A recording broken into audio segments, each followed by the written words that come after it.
What's up, guys? Welcome back to the channel. You already know 904 Strength Club, home of the strongest content coming out of Northeast Florida. Today I'm coming back. It's first time in a while that I've posted. Sorry for my absence. Life happens, Lent happened, but I'm back. So here we go. And I saw a video that I really wanted to touch on, kind of respond to, have a little bit of fun with, from Nate at Valhalla VFT. First off, put some respect on that man's name. He is a retired Green Beret, and if you're under 40, you might not know who the Green Berets are, but those of us that were over 40, we know who the Green Berets are, all right? They were the original badasses. They were the OGs for us. They were the ones that, you know, if you were going to go into Special Forces, you were looking at Green Berets. We didn't know anything about SEAL Team or anything like that. They didn't have the advertising back then that they do now. But everybody knew about Green Berets, and that's who, you know, the baddest Army man was a Green Beret. So enjoy his content, love watching his stuff. He's probably one of the realest guys that I see out there. Just really enjoy his channel, so shout out to Nate. Go check his channel out if that's something that interests you. Anyways, one of the things he was talking about, he did a video on PED usage in the regiment. Now, a couple disclaimers. Number one, I never served in the military, so I'm going to mix up words that are military words. Don't hate me for it, okay? This is coming from a good place. But he talked about PED usage in the regiment and whether or not that was like a concern or something that people should be concerned about. And it got me kind of thinking, like, okay, well, I don't know anything about Special Forces, but I maybe allegedly know something about PEDs. So as a thought experiment for entertainment only,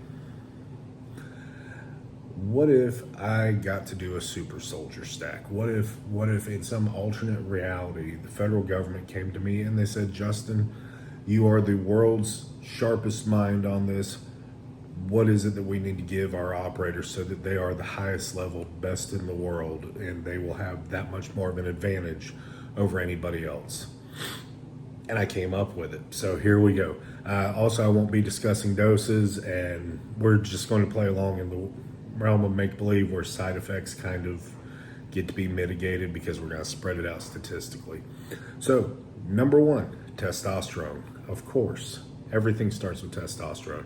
Testosterone are going to help keep these gentlemen, well, these people, we're going to assume males because I'm not going to touch on female supplementation, but testosterone is going to help these gentlemen stay faster, sharper, more resilient, recover better, and of course be stronger. It's going to help them. There's a reason that it's considered a performance enhancing drug, because it enhances performance. This should go without even being said. So testosterone. Now, also from this category of anabolics, I'm also going to throw in a surprise compound, and that is EQ, equipoise. Why equipoise? Well, equipoise has a couple of interesting things that it does other than mimics testosterone.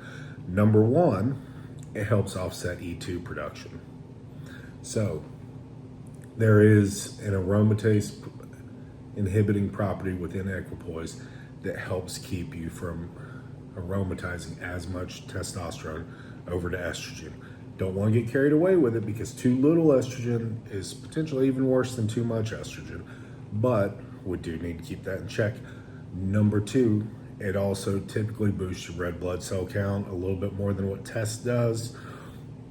And in order to qualify for this, we don't need people that are just going to be, you know, flat out strong. You know, we're not talking about doing a powerlifting stack or a strongman stack. The stack needs to make people stronger, more durable, and better recovered and clear-headed as much as possible. So, equipoise. Number three, last but not least, low dosage DECA. Now, I hate DECA. I won't run DECA anymore because I get, allegedly, side effects from it that are emotional because I'm a basket case. But in low dosages, DECA is well known among pretty much anybody that's ever been in this space to help joints feel better. These are guys that are jumping out of helicopters and doing, high-speed cool guy stuff. So anything that we can give them that's going to make their joints feel better and help them operate at a higher level, good by me. So those are the 3 anabolics that we go. But wait, there's more. We also need to make these operators have greater endurance. There's 2 compounds that come to mind for this. The first one, of course, we all know if you paid attention to the Tour de France for any amount of time, or if you know who Lance Armstrong is, not Lance Bass, Lance Armstrong. And that is EPO. EPO is well known in endurance sports for raising red blood cell count, enabling people to perform at a higher level in endurance sports. EPO. All right, remember, this is all being done under the supervision of a doctor, so we're not looking at, abuse. We're looking at use in order to augment performance. So we're not getting all those nasty sides that you can potentially get from EPO, like death. Number 2, cardarine. Cardarine is well known to also increase performance as far as endurance. All right. May have a nasty side effect of causing cancer. May, but that study is kind of, it's kind of like the saccharin study. If you know, you know. All right. Number 3, we need to make these operators more durable. And in the space of durability, there's 3 compounds that come to mind. Number 1, human growth hormone. Like it or love it, human growth hormone helps people recover more. It helps grow new tissue. It is great for recovery. It's also great when used in conjunction with other things for putting on new muscle and, just bloating up and becoming, a monstrosity with a gigantic belly like me, but at 8% body fat.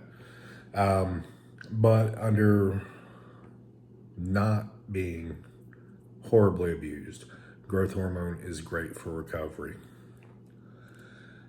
The next compound in this space would be BPC 157. Peptide bros all know about this stuff.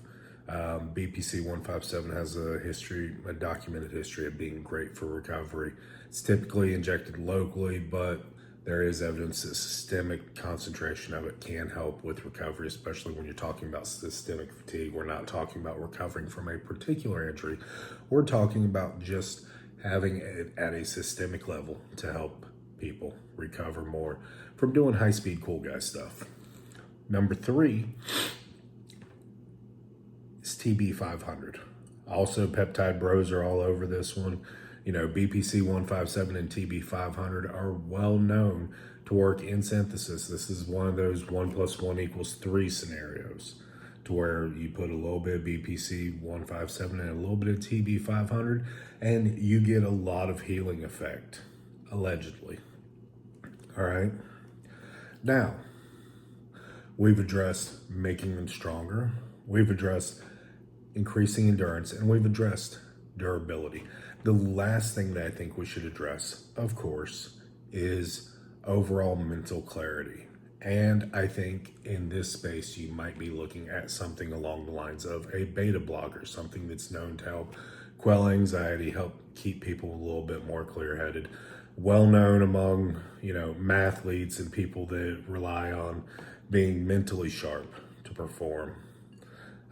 Alternatively, you may be looking at something along the lines of Adderall.